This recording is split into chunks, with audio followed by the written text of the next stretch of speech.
Good morning, everybody. This is Rusty 78609, Central Texas, USA. It is 9:41 a.m. Central Standard Time. This is October the 15th, 2016. It's a partly cloudy day in Central Texas, USA. 75 degrees right now, which is a little warm for this time of the year. But having said all that, what's going on today? I've got a busy day today. I've got to go get beer and bananas. So, and then that's that. That's everything.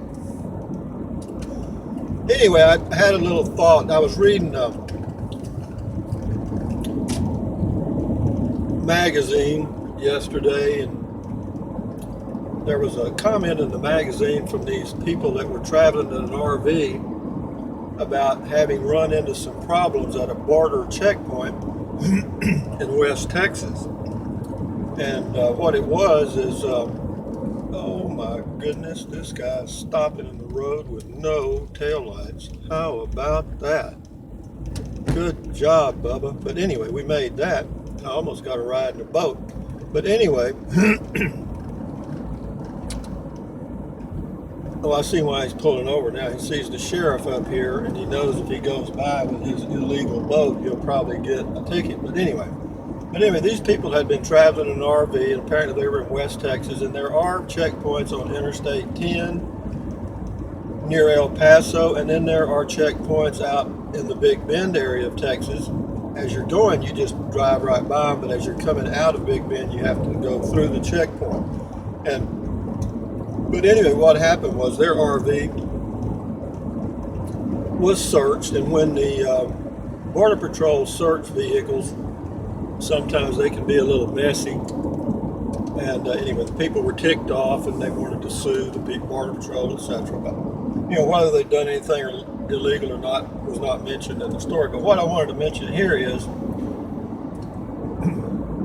some tips on how to get through a checkpoint without any problems at all. 9 out of 10 times, they're just going to ask you if you're a U.S. citizen, inside the USA I'm talking about. I'm not talking about traveling in Europe or anywhere else. I was in Mongolia in the Peace Corps, and I went through checkpoints all the time in the country, and then if you went into Russia, you had to go through checkpoints all over again, and that's a whole other story. But for the checkpoints on the U.S. border, particularly along Mexico, that's what I'm focused on here, the Mexican border route. One of the tips, of course, I lived near Alpine, Texas for a few years, and I used to go into Alpine and go to a little bar called Railroad Blues, and there's Border Patrol all over that area. The biggest employer out there is Border Patrol, and they would come in there. Sometimes a few of them would come in and have a few drinks. I got to know a few of them, and I'd ask them questions about, how big the immigration problem was and how difficult it was, just conversation.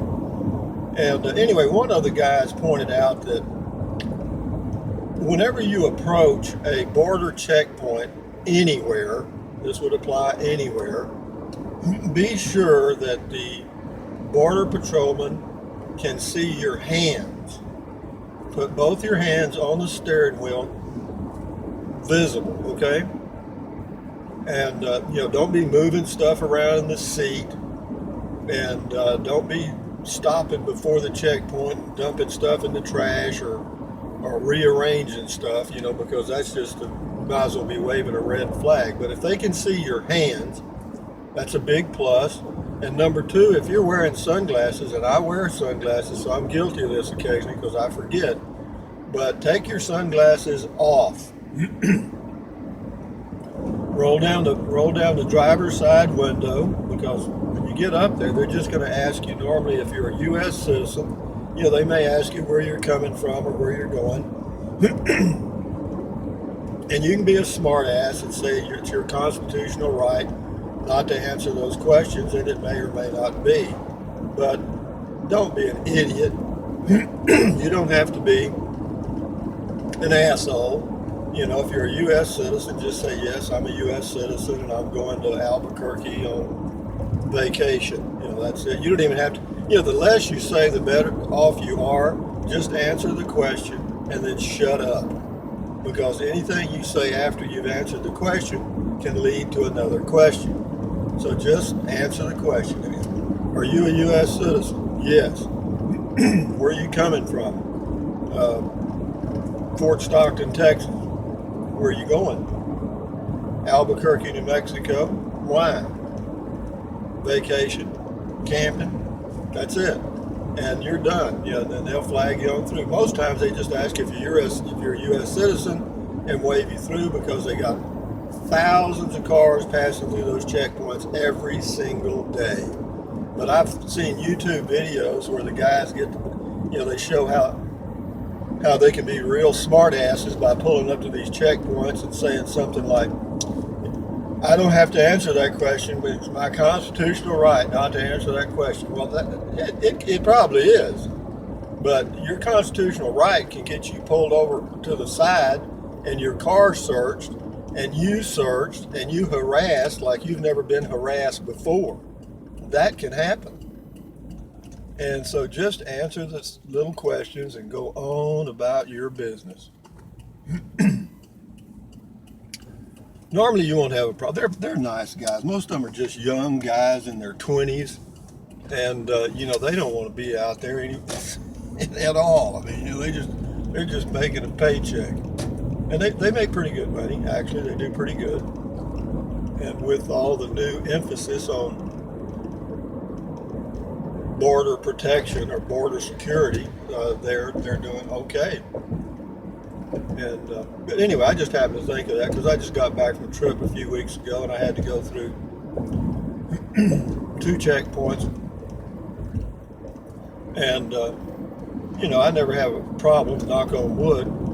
Have I ever been asked to pull over? Yeah, I came back out of Mexico one time with a friend of mine who was a quote sidewalk expert on laws about bringing stuff back.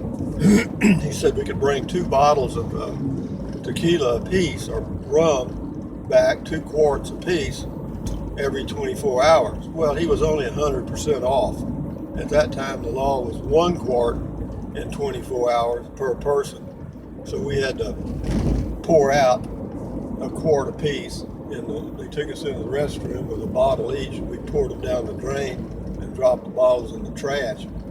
And, we could have paid the duty and kept the bottles, but the duty was twice as much as the bottle cost in the first place. So I thought, well, shit, be money ahead just to get rid of it. So, know the rules. The rules change all the time. If somebody tells you that, I was down there a few years ago and you can bring back this, that, and the other, check it out because they change monthly.